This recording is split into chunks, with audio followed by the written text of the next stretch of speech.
आशिष बान्तोको नमस्कार छ। गत केही दिन अघिदेखि हामी पहाडको वर्तमान राजनीति स्थिति, चुनावी चलखेल आदि विषयहरूमाथि हामी चर्चा परिचर्चा गर्दै आइरहेका छौँ, जसलाई हामीले नाम दिएका छौँ मुद्दा नेताको, भोट जनताको। र आज यस कार्यक्रममा हामी समक्ष निर्दलीय उम्मेदवार भरत प्रकाश राई उपस्थित रहनुभएको छ। भरत प्रकाशजी, आजको कार्यक्रममा तपाईँलाई स्वागत छ। हजुर नमस्कार। तपाईँ एक समाजसेवी हुनुहुन्छ, तपाईँको छुट्टै पहिचान, छुट्टै स्थान छ। हजुर, तपाईँले यो चुनावी महलमा आउने तपाईँलाई जाँगर कसरी छ? विशेष त के छ भने धेरै अघिदेखि नै हामीले यस यहाँको दार्जिलिङको राजनीतिको चलखेलमाथि विचार विमर्श गरिरहेका थियौँ साथीभाइहरूसँग मिलेर। हामी बुद्धिजीवीहरूले यसरी यहाँमाथि हामीले धेरै चर्चा पर्चा गरिरहेका थियौँ। तर के भनेदेखिलाई 1986 सालको आन्दोलनदेखि यसो जति पनि हामीले राजनीतिक पार्टीहरूको यहाँ नेताहरूको गतिविधि हेऱ्यौँ, उहाँहरूको मन्तव्यहरू सुन्यौँ, बुझ्यौँ, उहाँको विकासको कार्यक्रमहरूको हामीले हेऱ्यौँ, देख्यौँ।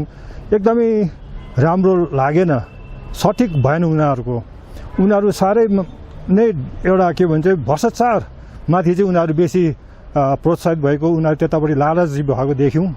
र हाम्रा मानिसहरूले सबैले भन्न थाले, जो साधारण हामी छौँ, कि यो त साह्रै भएन, यिनीहरूले त हामीले साह्रै नै गर्यो, यिनीहरूले सबै हाम्रो दार्जिलिङको गौरव, इतिहास, सम्मानसम्म सबै यिनीहरूले बेची खाइसक्यो। अब हाम्रो भविष्यका नानीहरूले त अब के कसो गर्ने, सबै त यिनीहरूले खतम पारिसके। दार्जिलिङ यस्तो सुन्दर विश्व प्रसिद्ध एउटा पर्यटक स्थल आज लुम्रे झुम्रे स्थितिमा छ। यहाँको सबै कुरो यहाँनिर विकृत अवस्थामा छ।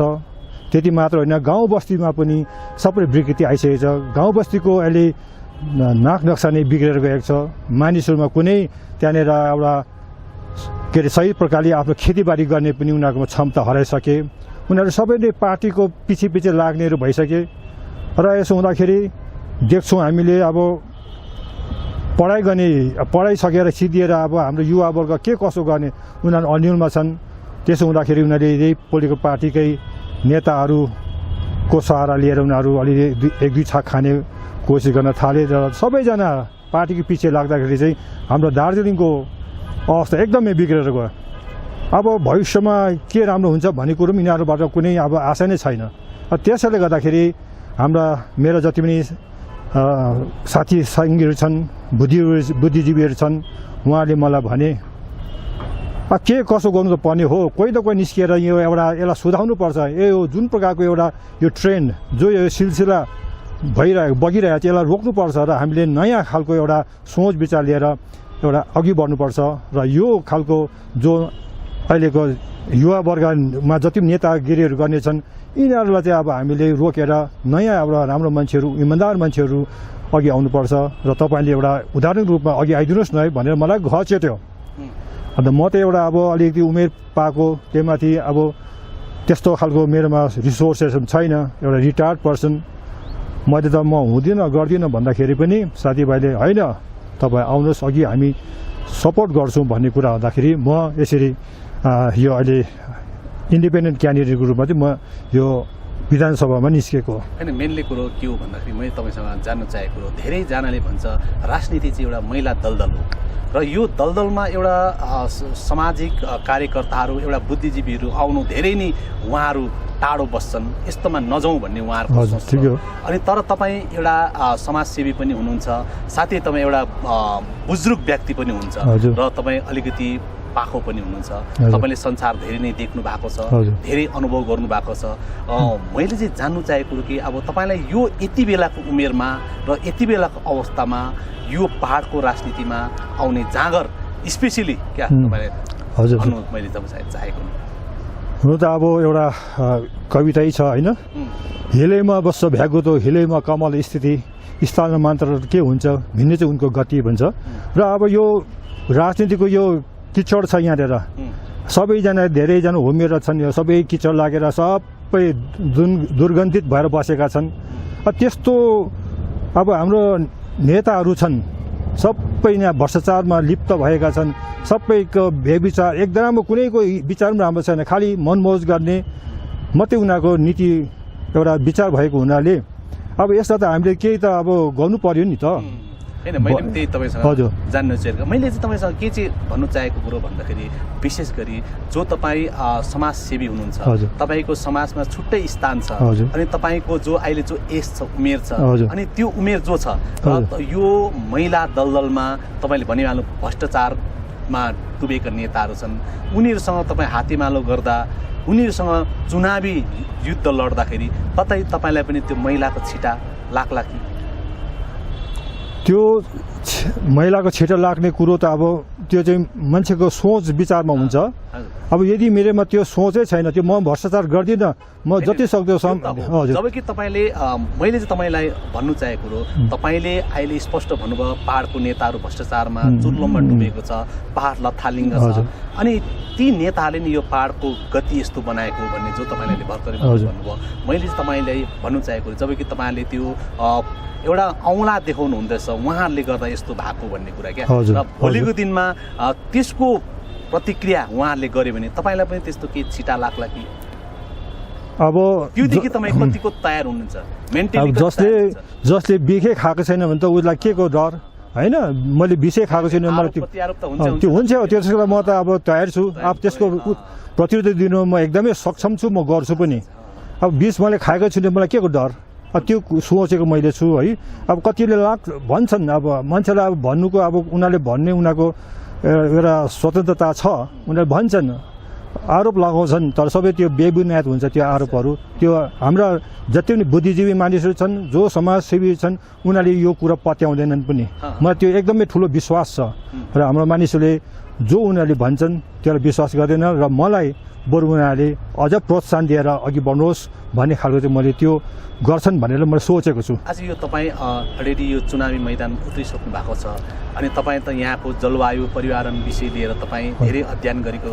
व्यक्ति हुनुहुन्छ कि यो चुनावमा तपाईँले यी विषयहरू पनि आफ्नो मुद्दामा हाल्नु भएको छ मैले त यसैमाथि मैले जोड दिने कोसिस गरेको छु वास्तवमा टिकाउ विकास जो भनिन्छ सस्टेनेबल डेभलपमेन्ट त्यसको निम्ति हामीले काम गर्नुपर्छ र सस्टेनेबल डेभलपमेन्ट जस्तै टिकाउ विकासको लागि निम्ति चाहिँ पर्यावरण सबैभन्दा ठुलो कुरो हो जबसम्म पर्यावरण सठिक हुँदैन त कुनै विकास पनि त्यहाँनिर दिगो भएर रहन सक्दैन र आजको विकास हामी देख्छौँ खालि नाली झोडाहरू छ नयाँ नयाँ गाडी किन्नु छ ठुलो बिल्डिङ बनाउनु छ त्यस्तै खालको विकासहरू मात्र देखिन्छन् है तर त्यो विकास त खालि टेम्पोरेरी मात्रै एकदम क्षणिक मात्र हो गाउँ बस्तीमा हामी देख्छौँ विकास भन्नाले खालि त्यो एक दुईवटा नाली झोडा बनाइदियो एक दुईवटा बाटो पनि अधकल्चो बनाइदियो त्यति मात्रै छन् तर वास्तवमा टिकाउ विकासको कन्सेप्ट नै हाम्रा नेताहरूमा त्यो कुरो थाहा छैन उनीहरूलाई त्यसको केही उनीहरूलाई पत्तो छैन के हो टिकाउ विकास सस्टेनेबल डेभलपमेन्ट के हो उनीहरूलाई त्यो कुन चरीको नाम उनीहरूलाई केही थाहै छैन र मैले चाहिँ विशेष गरेर पर्यावरणलाई चाहिँ बेस गरेर चाहिँ विकासको कार्यक्रम गर्नुपर्छ भन्ने कुरो छ र किनकि सस्टेनेबल डेभलपमेन्ट सबभन्दा ठुलो कुरो आउँछ बायोडाइभर्सिटी कन्जर्भेसन बायोडाइभर्सिटी भनेको जैव विविधतालाई जबसम्म जैव विविधता चाहिँ तपाईँको एकदमै सन्तुलित रहँदैन एकदमै दरिलो भएर रहँदैन तब विकास कुनै टिक्दैनन् जस्तै मानिनुहोस् अब हामीले अलैँची रोप्यौँ अरे है अलैँचीको निम्ति अब चाहिन्छ हामीलाई पानी त्यसको रुखको स्याल चाहिन्छ अब त्यति मात्र भएर हुँदैन त्यो अलैँचीले अब फल्नुको निम्ति त्यहाँनिर फुलेपछि त्यसले फुलेपछि त्यसलाई पोलिनेसनको काम हुनु पर्यो पोलिनेसनको निम्ति त्यहाँनिर चाहिँ उसलाई त्यही पोलिनेटिङ एजेन्ट्स भन्छ जो चाहिँ भमरा मौरी पुतलीहरू नै हुन्छन् तिनीहरू त्यहाँ आउनु पर्यो नि त आएर त्यो मौरीको के अरे त्यो अलैँचीको फुलमा उनीहरूले त्यहाँनिर अब रस चुस्छन् त्यसरी उनीहरूले पराग पोषण त्यहाँ गरिदिन्छन् होइन पोलिनेसन गरेर उनीहरू जान्छन् त्यसमा अलैँचीले मजाले फल्छ अब त्यस्तै हो यो टिकाउ विकास भनेको सब त्यसमा एकदमै सबै तल भएर रिलेटेड भएर गएको छ र त्यसले म भन्छु अब यो विश्वमा पनि यो कुरो मानिलिएको छ कि टिकाउ विकासको निम्ति चाहिँ बायोडाइभर्सिटी एकदम इम्पोर्टेन्ट छ जति पनि हामी हेर्छौँ विकासहरू अब ठुल्ठुलो यो अट्टालिका यो बिल्डिङहरू बाटो मात्र भएर त हुँदैन गाडीहरू घोडा भएर हुँदैन तर यसको निम्ति हाम्रो बेस त छ हाम्रो जङ्गल छ नि त जङ्गल जब छैन तब केही पनि रहँदैन जङ्गल छ र हामीले के देख्छौँ पानी जङ्गलबाट पानी प्राप्त गर्छौँ यहाँको जति पनि पल्युसन छ पल्युटेड एयर जस्तै एकदम प्रदूषित वायुहरू त्यसले जङ्गलले आफूले खिचेर निर्मूल पार्छ र अक्सिजन हामीले दिन्छ होइन त्यो खालको छ अनि त्यसमा जङ्गलमा किसिम किसिमका फुलहरू फुल्ने हुनाले त्यो भमरा मौरी पुतली किट पतङ जीव जन्तुहरू चराचुरुङ्गी सबै बाँच्छन् र त्यो सँगसँगै मानिस पनि बाँच्न सक्नु पर्यो। मान्छे मात्रै बाँचेर पनि हुँदैन, धेरै कुरोको यहाँनिर हामीले आवश्यकता पर्छ र त्यसले गर्दा चाहिँ म भन्छु जैव विविधताको हामीले एकदमै सठिक ढङ्गले बुझेर यसलाई संरक्षण गर्नुपर्छ र यसै मार्फतै हामीले उन्नति गर्न सक्छौँ भन्ने कुरो चाहिँ मेरो छ। सुन्नुहोस् न, विगतको दार्जिलिङ र वर्तमान दार्जिलिङ जो विगतका दिनहरूमा यो सालहरूमा यो के भन्छ दार्जिलिङ पाहाडमा हिउँहरू पर्ने गर्थे अनि यहाँ धेरै वन जङ्गलहरू देखिन्थे, तर अहिले त्यो सब हामी देख्न पाइँदैन क्या। जस्तो वन जङ्गल त छँदै छैन, मोटामोटी अब फाँडि नै सक्यो भनौँ, अब हिउँ पनि पर्न छोडिसक्यो। यसमा तपाईँले स्पेसली यसको दायित्व कसलाई दिनुहुन्छ, यसको के कारण हुनसक्छ, यसको जिम्मेवारी चाहिँ कसको कारणले चाहिँ यो सब हुँदैछ जस्तो लाग्छ? हुन त अब यो चाहिँ विश्वव्यापी छ, यो पर्यावरण बदलिनु र यो क्लाइमेट चेन्ज भन्छ जो जलवायु परिवर्तन चाहिँ विश्वव्यापी नै हो। यो चाहिँ अब यसमा के छ भने पृथ्वीको तापमान बढेर जाँदैछ जो कि यो जुन प्रकारको यो हाम्रो प्रदूषित अक्सिजन यो कार्बन डाइअक्साइड एकदम बेसी बढेर पृथ्वीलाई गुमुक्क पारेर गएको छ। त्यसले गर्दाखेरि चाहिँ विश्वको तापमान बढेर जाँदैछ। तपाईँको बात अलिकति मैले काट्नु पर्यो, जस्तो अब यो उत्तराखण्ड भयो, यो नैनीतालहरू भयो, यो अरू ठाउँ छ जो त्यो ठाउँ पनि पार्वतीय क्षेत्र नै हुन् अनि त्यहाँ हिउँ परेको हामी देख्न पाउँछौँ र त्यहाँ प्रायः यो टुरिस्टहरू जान माने गएको हामी देख्न पाउँछौँ। दार्जिलिङ पनि कुनै समय हिउँले एकदम ढाकेको हुन्थ्यो, तर त्यस आज हामी पाइँदैन। जो तपाईँले विश्वको कुरो गर्नुभयो त्यो ठिकै पनि हो, तर मैले चाहिँ तपाईँसँग भन्नु चाहेको नि अब यो उत्तराखण्ड भयो, यो अरू जो ठाउँहरू भयो त्यहाँ हिउँहरू पर्छ, अब यो दार्जिलिङमा यो सब देख्न पाइँदैन क्या। विशेष त के छ भनेदेखिलाई यो हाम्रो प्रकृतिको यस्तो खालको सिस्टम छ, जस्तै अब उता हामीले नैनीतालहरू काश्मीरहरू हिमाचल देख्छौँ, त्यो चाहिँ पश्चिमपट्टि पर्यो। जति पनि पश्चिमपट्टिका राष्ट्रहरू छन् ठाउँहरू छन् त्यहाँ चाहिँ हिउँ पर्दैछन् किन त्यो चाहिँ पश्चिमपट्टि पऱ्यो, तर हामी चाहिँ पूर्वपट्टि परेको हुनाले पूर्वमा झट्टै नै यहाँ बेसी मात्रामा छिटो उज्यालो हुन्छ, छिटो घाम बेसी लाग्छ। अनि यहाँनिर तपाईँको अहिले बेसी मात्रामा अब पपुलेसन बढेर गयो है, अब मधेस खण्डमा एकदम बेसी मात्रामा त्यो पल्युसन हुन्छ, त्यहाँदेखि यहाँ हावा उडाले यहाँ ल्याउँछ, यहाँको प्रदूषित बनाउँछ, त्यो एउटा कुरो छ। त्यो यहाँनिर अब यहाँको जलवायु एकदम परिवर्तन भएको कारण चाहिँ यहाँनिर तापमान बढेर जाँदैछ। हाम्रो जो प्राकृतिक वन थियो त्यो त धेरै अघि नै सरकारले यहाँनिर बङ्गाल सरकारले West Bengal forest development corporation लगाएर यहाँ स्याटे पारेकै हो। त्यो वन यति डरलाग्दो परेर यहाँनिर काटियो कि त्यसको घाउ अझ पूर्ति हुन सकेको छैन, त्यो घाउ अझै पनि छ। र यहाँनिर जङ्गल अब प्राकृतिक वन पुरा फाँडेपछि पछिबाट अलिअलि फरेस्टले त्यो लाउ कि नलाउ भन्ने प्रकारले काम गरेर लगाए, अहिले त्यो कुनै फस्टेर जान सकेका छैनन् है। बरु हाम्रो जङ्गल जो छ अहिले मालिङ्गोको घारीमा परिणत भएर गएको छ, जो मालिङ्गो चाहिँ एकदमै राम्रो होइन, जसले चाहिँ अरूको बीजहरू झरे पनि त्यसले उम्रिन दिँदैन र यस्तो खालको एउटा वन अहिले सृजना भएर गइरहेको छ। त्यो चाहिँ राम्रो होइन, जहाँ चाहिँ जीव जन्तु पनि हुँदैन, चराचुरुङ्गी बस्नु छन्, फलफुल केही हुँदैन र त्यो खालको अहिले हाम्रो wildlife sanctuary Senchal wildlife sanctuary त्यो भएर जाँदैछ। उतापट्टि सिङ्गलिला नेसनल पार्कपट्टि सन्दकपुर फालुटको मुनि पनि पुरै मालिङ्गो बढेर जाँदैछ, जहाँ चाहिँ चिमल गुराँस लटरमै फुल्थ्यो, किसिम किसिमको थियो, त्यो अहिले त्यहाँनिर सबै दाउरामा परिणत भएर चाहिँ अहिले खरानी भइसकेका छन् र त्यो स्थिति अहिले छ। र त्यसले गर्दाखेरि हाम्रो यहाँनिर अब तापमान त बढेर जाँदैछन्। जङ्गलले जुन प्रकारको यहाँनिर रिजनल क्लाइमेट यहाँ स्थानीय जुन प्रकारको एउटा जलवायु एउटा बनाएर राख्थ्यो त्यो पनि अहिले सबै भताभुङ भएर गयो जङ्गल नाश हुँदाखेरि। त्यसो हुँदाखेरि दार्जिलिङमा अब के सन्दकपुर मात्रै यसपालि हिउँ कम्ती पर्यो, एकैपल्ट पर्यो।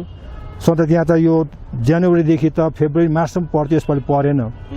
टाइगरमा यसपालि पर्छ कि भने परेन, दार्जिलिङमा पर्दैन। अब यो स्थिति भएर जाँदैछ र यो चाहिँ अब हुन त अब ग्लोबल फेनोमेना हो, तर पनि हामीले अब रिजनल यसमा हाम्रो पनि दायित्व छ, हाम्रो एकदम ठुलो दायित्व छ। हामीले यसमा बुझेनौँ, हाम्रो यहाँ फरेस्ट डिपार्टमेन्टले बुझेन, हाम्रो साधारण जनताले पनि बुझेन, नेताहरूको त कुरै छैन। नेताहरूले कहिले जङ्गल गएर अहिलेसम्म एउटा सानो एउटा केही रुखपातको बोट लगाएको छ, मलाई भन्नुहोस्, म उनीहरूसँग च्यालेन्ज गर्छु उनीहरूसँग, यो उनीहरूले अहिलेसम्म केही गरेको छैन। यस्तो खालको स्थिति छ अहिले। अब अहिले तपाईँ चुनावी मैदानमा उत्रिनु भएको छ अनि तपाईँ त यो विषय लिएर धेरै नै अध्ययन गर्नु भएको अनि निकै सालदेखि नि यहाँको जलवायु विषय लिएर हजुर भन्यो यही कुरो तपाईँले के अब यो तपाईँहरूको यो मतदाताहरूलाई जो बुझाउनुहुन्छ पहाडको अवस्था यस्तो छ, म यदि जितेर गएँ भने चाहिँ यी विषयहरूमा म काम गर्छु भन्ने कुरा केही उहाँहरूलाई कन्भिन्स गर्नुहुन्छ? हजुर म यसमा अब धेरै त मैले यो जति पनि मेरो यो कन्स्टिट्युएन्सीको जति पनि गाउँहरू पर्छन् म प्रायः सबैमा गएको छु, सबै मानिसहरू भेटेको छु। हामीले पर्यावरण सम्बन्धी जनचेतना कार्यक्रम प्रायः जम्मै नै गाउँतिर कमाउँदै गरिसकेको हो र उहाँहरूसँग सबैसँग म चिरपरिचित छु है। उहाँलाई मैले फोन मार्फत पनि बताएँ यस्तो यस्तो छ भन्दाखेरि उहाँ सबैजना खुसी हुने भए र यस विषयमा के छ भनेदेखिलाई म चाहिँ अब विशेष पर्यावरणलाई एकदम बेस बनाएर विकासको काम गर्नुपर्छ भन्ने कुरोमा चाहिँ सरकारलाई पनि म यो प्रकारको एउटा के अरे एउटा बाटो बनाइदिने, बाटो देखाउने काम चाहिँ म गर्छु। अच्छा, योदेखि बाहेक तपाईँको अरू के मुद्दाहरू छन् जुन चाहिँ त्यो जनताको समस्या छ अनि जो तपाईँबाट सम्भव हुन सक्छ? जस्तै अब मैले चाहिँ हेरेको हाम्रो विशेष दार्जिलिङ त कृषि प्रधान एउटा उब्ने हो, एउटा गाउँ पनि हो। दार्जिलिङमा चियापत्ती भए तापनि कति ठाउँ त हाम्रो अझै गाउँै थुप्रै छन्। त्यहाँनिर अब अहिले घरि मान्छेहरूले खेतीबारी गर्न छोडे, गाई बस्तु पाल्न छोडे, सबै एउटा विकृति आइरहेको छ र हामी त टोटली मधेसको खाद्यान्नसँग हामी त्यहाँ निर्भर छौँ। यहाँ त उहिले हाम्रो मकै हुन्थ्यो, धान हुन्थ्यो, कोदो हुन्थ्यो, फापर दुनियाँभरको यहाँनिर हुन्थ्यो, अन्नहरू हुन्थ्यो। आजभोलि यहाँ एउटा हुन छोड्यो, छैन हाम्रो गाउँठाउँमा कहीँ छैन। र त्यो एउटा मधेसमाथि हामी डिपेन्डेन्ट छौँ। मधेसको कतिवटा अब त्यो अल्टरेटेड भन्छ नि, प्रदूषित कति खाद्यान्न हुन्छ, हामीले त्यहाँ खाँदैछौँ, शरीर नराम्रो होला। त्यसले गर्दाखेरि चाहिँ म त्यो एग्रिकल्चर सेक्टरलाई पनि म एउटा प्रोत्साहन दिने कोसिस गर्छु। र अर्को चाहिँ के छ भने हाम्रो त्यो एनिमल हस्बेन्ड्री र एग्रिकल्चरसँग रिलेटेड हिमु जो थियो, हिमाल मिल्क प्रोड्युसर्स युनियन जो थियो, त्यो एकदमै राम्रो थियो हाम्रो यहाँनिर। त्यो हाम्रो नेताहरूले गर्दाखेरि त्यसलाई एकदमै खेलाइँचीमा त्यसलाई त्यसै हेलचेक्रा गर्दै शेष बनायो, अहिले छैन। हिमुल त एकदम हाम्रो एग्रिकल्चर बेस्ड इन्डस्ट्री थियो एउटै मात्र, त्यो पनि खतम बनाइदियो। त्यसलाई एउटा रिभाइभ गर्ने मेरो एउटा विचार गरेको छु है। अनि टी गार्डनमा जो अहिले रोज 202 रुपियाँ पाउँदैछन्, त्यो हाम्रो यो निर्दलीय उम्मेदवार भए तापनि हामीले सोचेका छौँ कि टी गार्डनको जो विशेष गरेर लेडिजहरूले जो आइमाईहरूले टिप्छन् है, उनीहरूलाई चाहिँ हामीले यो भन्दैछौँ कि तपाईँहरूको पनि हामी रोजगारमा अलिक वृद्धि गर्छौँ। कमसेकम एकजना पत्ती टिप्नेले वर्षमा 1,80,000 उसले पाएको हुनुपर्छ, किन त्यसमा 60,000 चाहिँ उसको खाना पिनाको लागि हो, 1,20,000 उसको चाहिँ रोजको हो। यो कुरो हामी उठान गर्छौँ र कम्पनीलाई पनि हामी यो कुरो चाहिँ सरकारले पनि हामी यो कुरो चाहिँ दबाउ दिने कोसिस गर्छौँ। त्यो कारण एउटा हामीले त्यो सोचेका छौँ। र टी गार्डन पनि हामीले अब त्यहाँनिर पानीहरू सुकिसके, बजारतिर चारैतिर पानी सुकिसके, त्यो पानीको मुहान जो छ त्यसलाई पनि अब सठिक बनाउने निम्ति अब विशेष गरेर जल छाजन भनिन्छ। प्रत्येक रिज जो चाहिँ हाम्रो डाँडा छ त्यो चाहिँ एकदम हाम्रो जल छाजन हो। त्यसलाई चाहिँ हामीले यो के अरे वाटर सेड त्यो खतम भएर जाँदैछ। त्यसले गर्दा चाहिँ पानी पनि सबै सुकेर जाँदैछ, खोला नाला सुकेर जान्छ, धारा पँधेरा सुकेर जाँदैछ। अब हाम्रो मान्छेले सोध्छन् पानीको समस्या भयो, बालासनबाट ल्याऊ, कुन कहाँबाट ल्याऊ भन्छ। अब बालासनको पानी एकदिन सुकेर जाँदैछ नि त, त्यसको मुहानै सुकेर जाँदैछ, मुहानै खतम भएर जाँदैछ भने पछि पानी कहाँबाट ल्याउने त? अब त्यस्तो स्थिति आउन आँटिसक्यो र त्यसको लागि चाहिँ हामीले यहाँको जति पनि छन् यो क्याचमेन्ट एरिया छ, पानीको सोर्स छ, त्यसलाई चाहिँ त्यहाँ चाहिँ जल छाजन लगाउने, वाटर सेड म्यानेजमेन्ट गर्ने, एकदम विभिन्न किसिमको रुखपातहरू लगाएर त्यसमा 3 स्तरको रुख लगाइन्छ, जसमा कि अग्लो, मध्यको, त्यहाँदेखि चाहिँ तलको हर्ब्स श्रब्सहरू लगाइने र त्यसरी गर्दा उँधोबाट बहिआएको जल मिश्रित हावाको लाई चाहिँ हाम्रो रुखपातले क्याप्चर गरेर पानी आफूमा लिएर अन्त एक्सेस पानी जलबाट छोड्छन्। त्यसो हुँदा के भन्छ बिस्तारै भ्यालीमा सबै रुखपातले झार जङ्गलले छोड्दै गएको चाहिँ पानी तल धारा निस्किन्छ र त्यो चाहिँ हामी मेरो विचारमा त्यो गरौँला भन्ने एकदमै मेरो सोच छ र सरकारलाई त हामी यो कुरो भन्छौँ है। र अन्य कुनै अब ठुल्ठुलो अब संस्थानहरूले पनि यसलाई हामी सहयोग पुर्याउने, उनीहरूलाई पनि हामी यो सहयोग मानेमा छु। यो कुरो चाहिँ एउटा गरौँला भन्ने विचार गरेको। अच्छा, यहाँको शिक्षा प्रणालीबारे के तपाईँले सोच्नु भएको छ? तपाईँले शिक्षण प्रणाली हजुर शिक्षण प्रणालीमा हालेको छौँ। यहाँनिर शिक्षाको एकदमै दुर्गति भएर गयो। अब यहाँको पाठ्य पुस्तकहरू यहाँको सन्दर्भिक छैन, यहाँको ठाउँसँग सन्दर्भिक छैन। कतिवटा मैले देखेँ हाम्रो पाठ्य पुस्तकमा नानीहरूलाई पढाउनेमा तल मधेसतिर रुखपातको नक्साहरू छ, फलफुलको नक्सा उनीहरू छ। यहाँको प्राकृतिक यहाँको हाम्रो के अरे ठाउँको यहाँको धरा के अरे हाम्रो यो छ नि हेरिटेजहरूको केही मेन्सन छैन। खालि उँधोको कता कताको छ, त्यो नानीहरूलाई त्यो व्यर्थै हुन्छ एउटा कुरो। अरू कुरो हाम्रो के छ भने स्कुल अब जस्तै प्राइमेरी स्कुल मेन हो, प्राइमेरी स्कुलमा हामी देख्छौँ शिक्षक वर्गको त्यहाँनिर एकदमै उनीहरूको त्यहाँनिर कुनै राम्रो सिरियसली कुनै काम गरेको छ देख्दिनँ। उनीहरूले एकदम त्यसलाई लताइ छोडिदिएका छन्। उनीहरू व्यस्त छन् राजनीतिक पार्टीको कार्यक्रममा कि त व्यावसायिक रूपमा कन्ट्र्याक्टर गर्ने कामहरू गरिरहेछन्। त्यतापट्टि उनीहरूको बेसी ध्यान हुँदाले नानीहरूको पढाइमा उनीहरूको कुनै एउटा इमान्दारीपूर्वक उनीहरू काम गरेका छैनन्। त्यो एउटा कुरो। अरू कुरो के छ भने हाम्रो प्राइमेरी स्कुलमा अब सरकारले त खाद्य पदार्थ दिँदैछ, खाने कुरो पनि दिँदैछन्, सबै कुरो गर्दैछन्, तर त्यहाँनिर कुनै डिसिप्लिन छैन। जस्तै अब नानीहरूलाई प्राइमेरी स्कुलमा ड्रेसहरू छ, उनीहरूको टाई र उसको उनीहरूको लुगा छ, टाईहरू यता फोसिरहेको सिगानेसँग भएको फाटेको लुगाहरू त्यस्तै बोकेर आउँछन्। तर यतापट्टि प्राइभेट स्कुलमा त निट एन्ड क्लिन छन्, एकदम साफ सुग्घर छ, उनीहरूको सबै कुरो डिसिप्लिनमा छ। त्यसले गर्दाखेरि धेरै जसो एट्र्याक्ट हुन्छ त्यो अब डिसिप्लिनमा रहेको स्कुलपट्टि उनीहरूको ध्यान हुन्छ। शिक्षकहरू पनि त्यसरी राम्रोसँगले उनीहरू पढाइरहेको हुन्छ। हाम्रो यतापट्टि चाहिँ सरकारी स्कुलमा चाहिँ त्यो छैन। कुनै सरको पनि डिसिप्लिन छैन, गुरुबाबुको पनि डिसिप्लिन छैन, नानीहरूको त्यहाँनिर के डिसिप्लिन होस्। त्यो स्थिति छ। हो त्यो कुरालाई पनि एकदमै एउटा सच्याउनु पर्ने कुरा एउटा छ।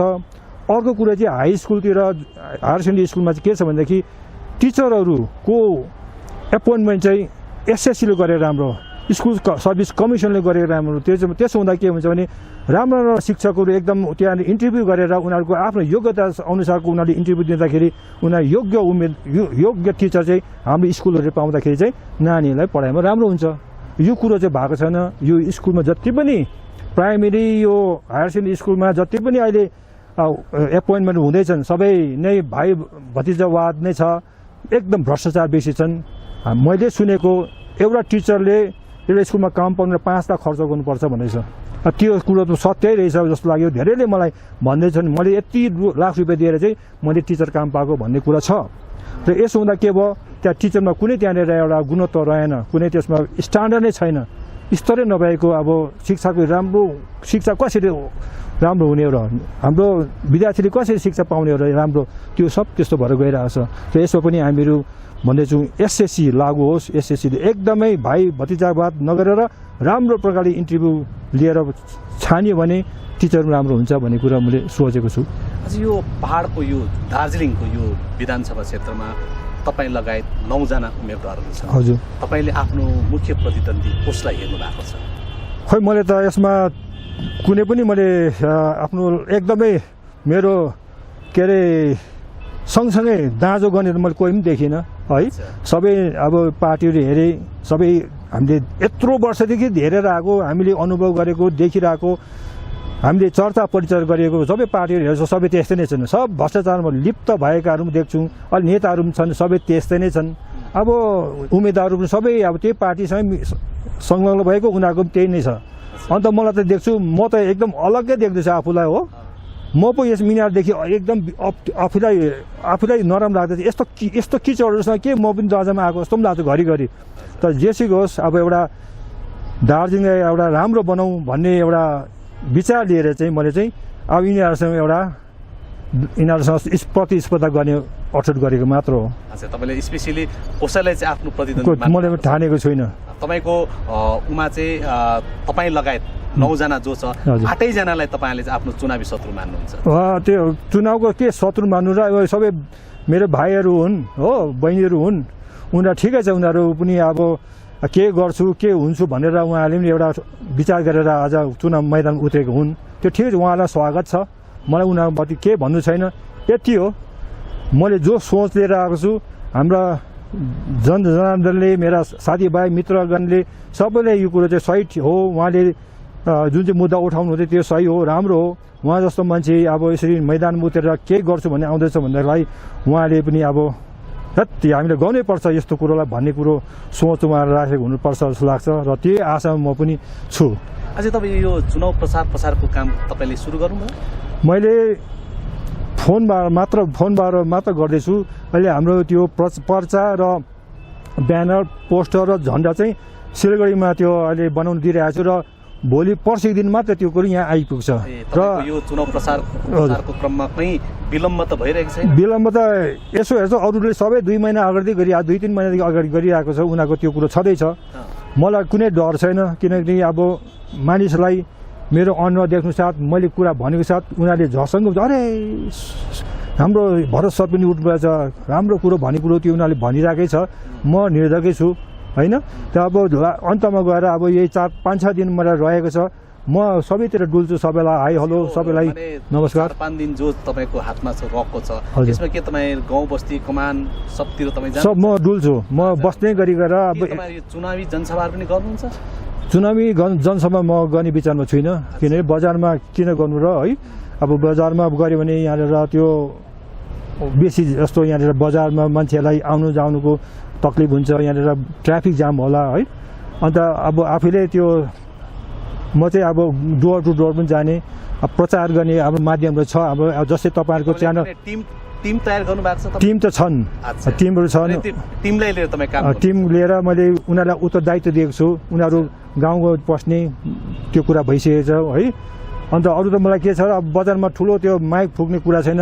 आज तपाईँहरूले बोलाउनु भयो, तपाईँहरूको च्यानल माध्यमद्वारा धेरैले थाहा पाइहाल्नुहुन्छ है। पर्चाहरू म बाँड्छु, फेरि जस्तो धेरै जस्तो मान्छेले मलाई बजारमै चिनिराखेको छ। यहाँ त अरू पार्टीले के गर्छन् भने अब मङ्पुदेखि लिएर कता सुनदा खरसाङबाट गाडी थुपार्छ, यहाँ उता तकबर कता थुपार सब जग्गा थुपार्छ। यहाँनिर ठुलो यहाँनिर जनसमूह देखाएर चाहिँ लु हाम्रो यस्तो छ भन्ने खालको छ, सबैले त्यही गरिरहेको छन्। तर वास्तवमा यहाँको मानिसहरू बाहिरको त हो होइन। हेर्नुहोस्, एउटाको यो चुनाव हो, हार जित त हुन्छ। हजुर। भोलिको दिनमा तपाईँको जित भयो भने हजुर तपाईँ विधानसभामा पक्षको बेन्चीमा बस्नुहुन्छ या विपक्षीको बेन्चीमा बस्नुहुन्छ? त्यो त अब समयले बताउला है। उहाँका त्यो कस्तो खालको परिस्थिति त्यहाँनिर सृजना हुन्छ त्यो अनुसार चाहिँ म अब काम गर्नेछु होइन। अहिले त मैले भन्नु नमिल्ला, त्यहाँ अब कुन परिस्थिति कुन खालको काम हुन्छ त्यो चाहिँ गर्छु। सुन्नुहोस् न, अब भरत प्रकाश राई एउटा छुट्टै पहिचान भएको व्यक्ति हुन्, तर उहाँ आजको दिनमा चुनावी मैदानमा उत्रिसक्नु भएको छ। चुनावी मैदानमा उत्रिनु भनेको राजनीतिमा प्रवेश गर्नु हो। अब भोलिको दिनमा के तपाईँ अब पूर्ण रूपले राजनीतिमा सक्रिय रूपमा आउनुहुन्छ अब, कि यो तपाईँको टेलर मात्रै हो? यो त अब सुरुवात मात्रै हो, यो टेलर हो, टेलर मात्रै हो, सुरुवात मात्रै हो, पिक्चर बाँकी छ। हजुर, अब पुरै बाँकी छ, किनभने अब कम्बर कसेर अघि निस्किहालेँ है। अब भन्छ नि वीर एकैपल्ट मर्छ त काएर धेरैपल्ट मर्छ भन्ने कुरो छ। अन्त वीर अब काएर धेरैपल्ट मर्छ, वीर एकैपल्ट मर्छ कि मरि छाड्छ गरी छाड्छ। अब निस्किहालेँ होइन। अब त्यो त्यसले गर्दाखेरि अब पछि कदम फेरि पछि सार्ने कुरो त आएन, अघि नै बढ्ने कुरा आयो। अब यसलाई पनि बिस्तार अन्य लाइक माइन्डेड जति पनि छन्, जो बुद्धिजीवी छन्, जो एकदम दार्जिलिङको हित चिताउँछन्, उहाँहरूसँग बसेर अब यही विचार विमर्श गर्दै अब कसरी अघि लाने हो, हाम्रो यो दार्जिलिङलाई सुन्दर समृद्धशाली गौरव बनाउनु, यसको गौरव फर्काउनु पर्ने कुरामा हामी गर्छौँ विचार गर्दै जाँदाखेरि। अब त्यसै त अब गर्न सकिँदैन। पावर त अब शक्ति त राजनीतिमै छ र त्यसलाई पनि हामी अब विचार गर्छौँ कसरी हुन्छ। अब यो सिधा भन्नुपर्दा जो आजको जो भरत प्रकाश राई जो छ, भोलिको भरत प्रकाश राई एउटा राजनीतिज्ञ पनि हुने भयो, नेता पनि हुने भयो, त्यो अब समयले बताउला, त्यो समयले बताउन सक्छ, समयले बताउला। अहिले यो चुनाव पछि अब यो हार जित तय छ। मैले भनिहालेँ आजको दिनमा दार्जिलिङ विधानसभा क्षेत्रबाट आसनबाट 9 जना उम्मेदवारहरू छन्। 9 जनामा त 8 जना त हार्छ अनि एउटाको जित तय छ। हार जित त्यो बातको कुरो होइन, हुन्छ। त्यो चुनावको मतगणना पछि तपाईँ राजनीतिमा सक्रिय रूपमा आउनुहुन्छ, अब त्यो चाहिँ अब समयले बताउला भने किनभने आजको दिनमा त तपाईँ चुनावी मैदानमा उत्रेपछि उत्रिहाल्यो। तपाईँ त अब राजनीतिमा प्रवेश गरिहाल्नु भयो हजुर होइन र हो। अब चुनावमा उत्रिनु भन्नेकै नि हो राजनीतिमा प्रवेश गर्नु पक्का हो होइन र हो। भन्नुभयो अब यो चुनावपछि जो मतगणनापछि तपाईँको राजनीतिमा सक्रिय रूपमा चाहिँ एउटा जनताले देख्न पाउने हो भरत प्रकाश राईलाई। अब त्यही छ यो अब यो गणनापछि के कसो हुन्छ त्यो त अब अच्छा कुरा हो अच्छा, तर एउटा कुरो के भन्छ तपाईँ अब राजनीतिमा प्रवेश गरिसक्नुभयो अब यो चुनावपछि क्षेत्रीय दलमा जाने हो या राष्ट्रिय दलमा जाने हो त्यो अहिले मैले सोचेको छु त्यसमाथि है अब तर जाने त पक्कै हो अब एउटा हेरौँ विचार गर्छु विचार गर्नु पर्यो अब के कसो अब किनभने तपाईँ म फेरि पनि तपाईँलाई म त्यही कुरो नि भन्न चाहन्छु तपाईँ चुनावी मैदानमा उत्रिसक्नु भएको छ राजनीति मैदानमा उत्रिसकेपछि अब फेरि अब तपाईँमाथि आशा त गर्छै गर्छ हजुर जसले तपाईँलाई भोट दिन्छ हजुर उनीमाथि त तपाईँको भरोसा छँदैछ छँदैछ तपाईँलाई भरोसा गरेको हुन्छ हो। र उनकै लागि पनि त तपाईँ अब चुनावी मैदान पछि पनि हजुर जो हुँ, चुनावको मतगणना पछि पनि तपाईँ उनीहरूको लागि पनि तपाईँ त आउनै पर्यो नि अब राजनीतिक मैदानमा, त्यो त होइन? अब जति मैले नत्र त फेरि हजुर तपाईँले- ठिक हो तपाईँलाई जसले मत दियो उसको लागि त त्यो धोका नै हुन सक्छ नि त। धोका हुन सक्छ। होइन तपाईँ अब हुँ। धोका दिने हो या उनीहरूको लागि सक्रिय रूपमा आउने हो त्यो त अब मैले भनिहालेँ अब समयले त बताउला र पनि जति पनि अब मैले उहाँहरूलाई एउटा वचन दिएँ यो गर्छु भनेर यो होइन विश्वासमा मैले लिएको छु भनेदेखि त्यसलाई चाहिँ जसरी भने अब कुन प्रकारले हुन्छ उहाँलाई त्यो सहयोग पुर्याउने त्यो वचन त पुरा गर्ने काम चाहिँ गर्छु नै अच्छा, कि त राजनैतिक प्रकारले पनि गर्न सकिन्छ कि त नभए अन्य प्रकारले पनि गर्न सकिन्छ होइन, अब धेरैजना मान्छेहरू यस्तो हुन्छ नि चुनावमा उत्रिन्छन् अनि चुनावमा उत्रिसकेपछि उहाँहरूले एउटा पराजयको तितो स्वाद ठीक। चाखेपछि आहा हुँदैन रहेछ भन्ने र उहाँहरू एउटा अदृश्य हुन्छन् क्या हजुर, हजुर। अनि त्यो त जसले ती व्यक्तिलाई मत दिएका थिए आफ्नो मत हजुर दिएका ठिक हो थिए उनीहरूको लागि त त्यो एउटा ठुलो धोका भयो नि, धोका होइन र? हुन्छ, भने त्यो चाहिँ तपाईँ धोका दिनुहुन्न त्यो पटक्कै दिएन त्यो चाहे चाहिँ तितो होस् चाहे मिठो होस् त्यो हो हजुर अच्छा भनेपछि तपाईँ एकदम मेन्टली तयार हुन्छ हजुर म अब उत्रिहालेँ त अब के हो अब गर्नै पर्यो कि गरी छाड्यो कि बढी छाड्यो भन्ने कुरा आउँछ र त्यसमा म अडिक छु ल दर्शकबिन निर्दलीय उम्मेदवार भरत प्रकाश राई भला आजको दिनमा उहाँ चुनावी मैदानमा उत्रेका छन् अनि उहाँ एक सामाजिक कार्यकर्ता पनि हुनुहुन्छ र उहाँले भन्नुहुँदैछ म अब चुनावी मैदानमा उत्रिसकेको छु र जसले पनि मलाई मत दिन्छ उसको मतको म कद्दर गर्नेछु सायद त्यो चुनावपछि म भला एउटा कुनै क्षेत्रीय दल हो या कुनै राष्ट्रिय दल हो त्यसमा म जानु परोस् या कुनै पनि बाट म उहाँहरूको आफ्नो जो उहाँले ममाथि लगाएको ऋण म तिर्नछु भन्ने उहाँले बाचा गर्नुभएको छ र आजलाई यसको साथै नमस्कार नमस्कार ठिकै छ